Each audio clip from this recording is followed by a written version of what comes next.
After about 10 minutes of restless shuffling in her seat and trying to read, Hanako closes her book and leaves too. As I should, since the assignment is all but finished, and there's nothing else to do in the classroom. Wait. Oh, it's different.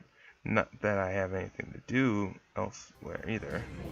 School is like a beehive activity but nobody pays me any heed. I saunter past classrooms filled with students, frantically doing this and that, buzzing around like little worker bees. You wouldn't guess the school day is over. It's a bit quieter outside, but not by much. People zip by left and right, hurrying as quick as they can, busy and energetic. I feel the opposite. The midday sun seems to be draining all the spirit out of my body, making it feel limp all over. Warm, soft air flows inside my shirt, feeling like a cushion. I yawn lazily, thinking about what I'd do. I'll drop off my books at the dorms and then something I haven't decided yet. Maybe Kenji is in his room. What? On the way to the dorms, I spot Emmy coming my way, running despite not having those weird running prosthetics on. I wave at her and she skids to stop. Yo, Hisao! Splatters of white and green paint adorn her nose and chin, respectively, but her smile is wide as it seems to, as it always is. She leans in closer to me, amplifying her feeling she is examining me. What you doing? Nothing really. I don't have anything to do for the festival, and everyone seems to be having something important. That's perfect! Yes. Fuck you, Kenji. Fuck you. And your writing. That's perfect. Then you can help me and Ren. With festival preparations? And I'm not sure if I would be much help. That's fine. I'm not much help either. Emmy grabs my wrist and starts dragging me back inside the school quite forcefully. Even her walking speed is more like jogging, making me stumble over myself simply trying to keep up. The stairs slow Emmy down a little bit. Maybe it's hard to climb with her legs, or maybe she's finally running out of breath. We go all the way back to the third floor and to the seniors' hallway, ending up where I left 5 minutes ago. I could have just, have stayed here waiting for Emmy, and I had known. If I had known. So, is Rin working on that mural still? That's right. She needs all kinds of paints and brushes and stuff. So I went to get them from the art classroom. And you need me to help with that? Well, Rin told me you had already helped her, so I thought you wouldn't mind. I see. So, thanks to Emmy's flaky logic, I am again collecting stuff from the art classroom, from other people. The room is empty, apart from ourselves and the lonely specks of dust floating in the air. Emmy skips straight away to the back wall, digging out a tiny crumpled piece of paper from their pocket. While she tries to make sense of the scrawled handwriting, I take a closer look at the materials lying around here. Dozens of paint cans and bottles of and balls are arranged on the shelf in a most unorganized fashion. Well, that's an art classroom for you. Some look like they have been left there for several decades, relics of previous park club generations. Next to the heavy stacks of neatly piled drawings, drawing paper, are boxes full of different sized brushes and unsorted crayons. The smells of the smells of paint, turpentine, and fresh paper float in the stale air, mixing in my nostrils to form that unmistakable scent of art. Emmy studies her notes, comparing them to markings on the various paint cans, and passes them to me as she finds the correct matches. She stretches her neck to look on the topmost shelf, but it's not quite enough.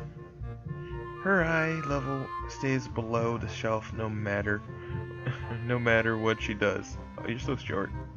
Abby gives up and just looks up at the shelf longingly, like a child at a toy store huffing in annoyance. After a moment of building anger, she starts jumping and up and down, apparently trying to speed read the labels. During the fraction of a second, she can see them and catches what she can. It's no surprise that she fails miserably and almost manages to bring an entire self crashing down. And now I see why she lending a hand here would be useful. Come on, let me do that. You can't jump high enough, and I don't want you to hurt yourself trying. Also, I like twice your height. You're not. You are not.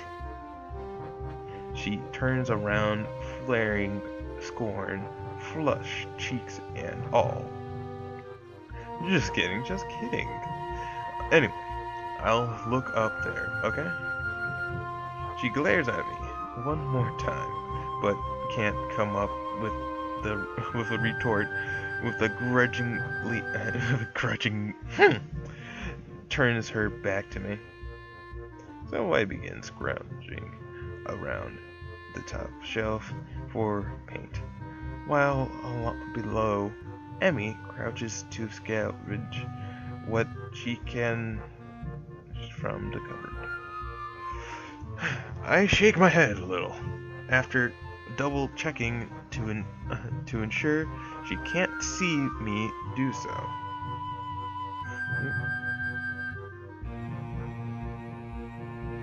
Yep. Emmy, having a complex about her height, was a surprise. I wouldn't have joked about it otherwise. She seems easygoing, but I guess everyone has their weak spots. Only after we have almost all the items collected and spread out on the desk like a treasure hunter's spoils do I realize that it wasn't necessarily the height jab that got her riled up. She might not like to be told that she can't do something, like jumping. But Emmy herself seems to have forgotten all about it already. Quick to anger, quick to forgive. She is that type of person.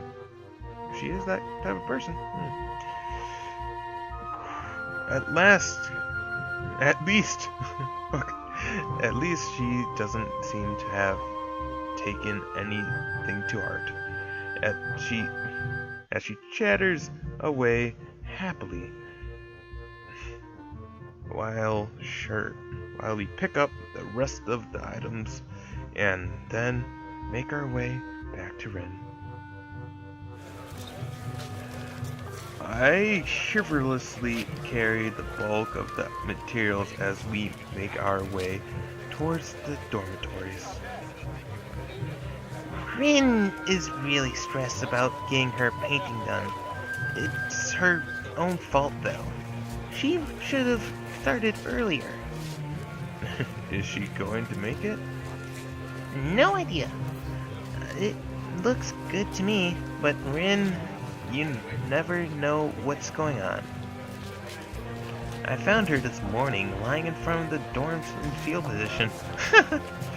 she she hadn't slept all night. I can't believe that the night nurses hadn't found her.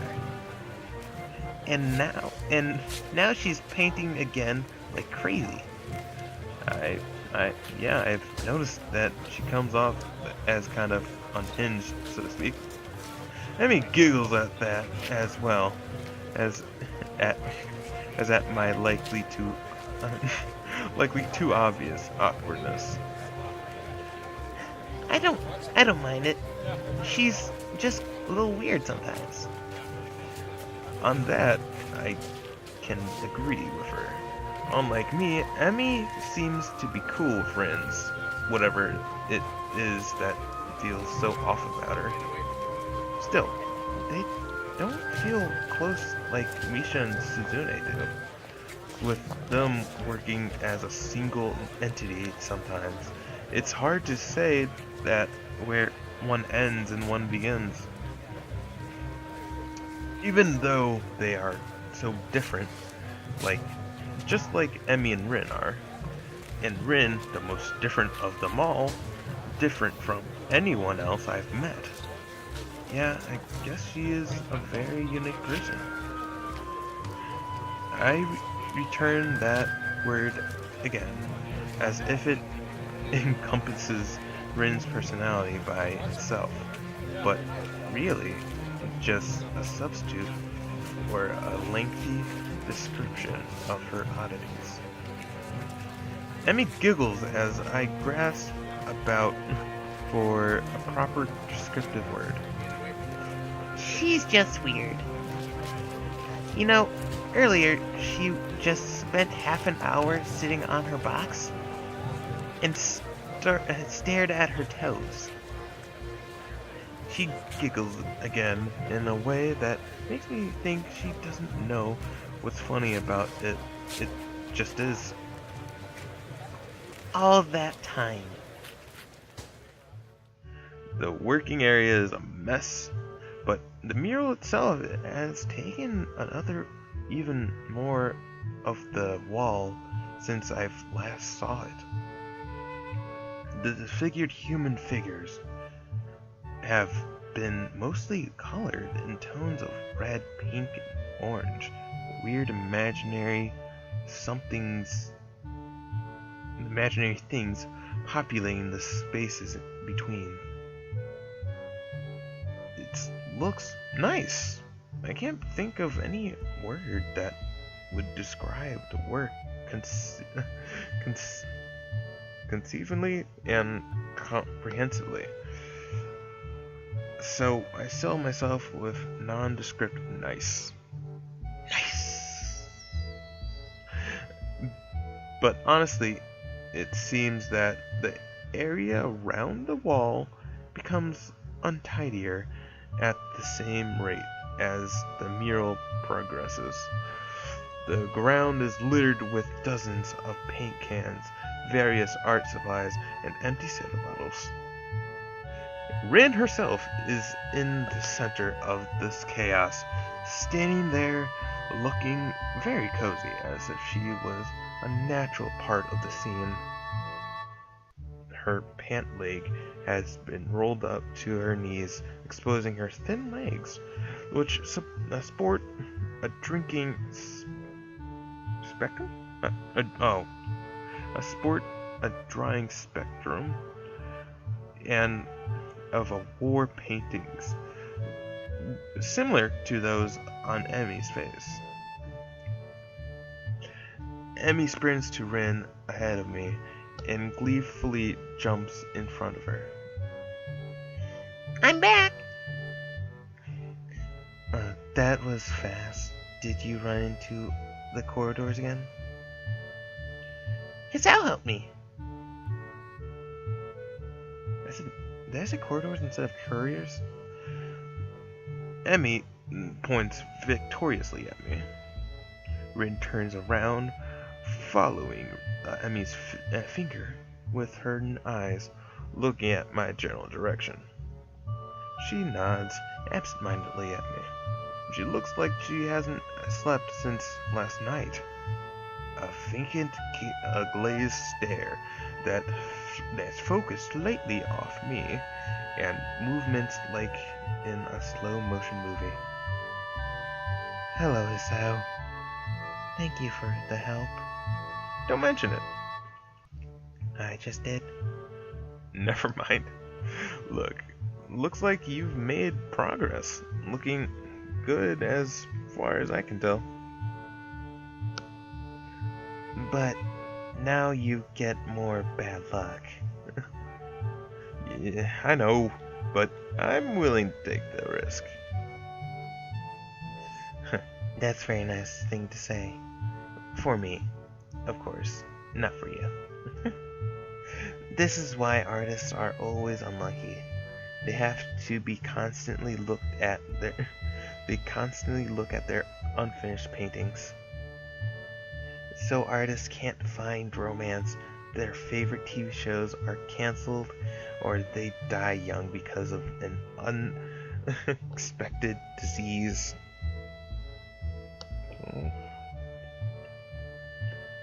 Well, that is kind of true, isn't it? A lot of great artists died pretty young, didn't they? Wait, disease. It's a steep and mysterious law of the universe. Unless they are blind. She considers this for a while, looking like she's going to fall asleep. There's a boy at the art club, you see, blind boy. So he doesn't see. You already told me. I glance sideways at me. She glances back in a way that tells she has heard this one before too. Neither of us says anything to Ren, though she continues her monotone soliloquy like an unfunny stand-up comedian. He should become an artist. No bad luck guaranteed. Don't you think that would be good? That would be a good idea. That only blind people should become artists? No, not as such. Ellipsis. You might have a point. Abandoning the train of thought, she turns again to consider her work and starts humming a tune that I think I recognize, but can't remember the name of. Emmy arranges the supplies we bought and moves a few paint cans around, trying to bring some organization to the scene. Emmy, I need the Prussian blue paint. Which one's Prussian blue? Prussian blue. She's staring helplessly at 7 or 8 cans, each a different tone of blue. It's the one with Prussian blue paint in it. Geez, Rin, you're not helping at all. I look around as well, even though I don't know what Prussian blue looks like either. I wonder what blue has to do with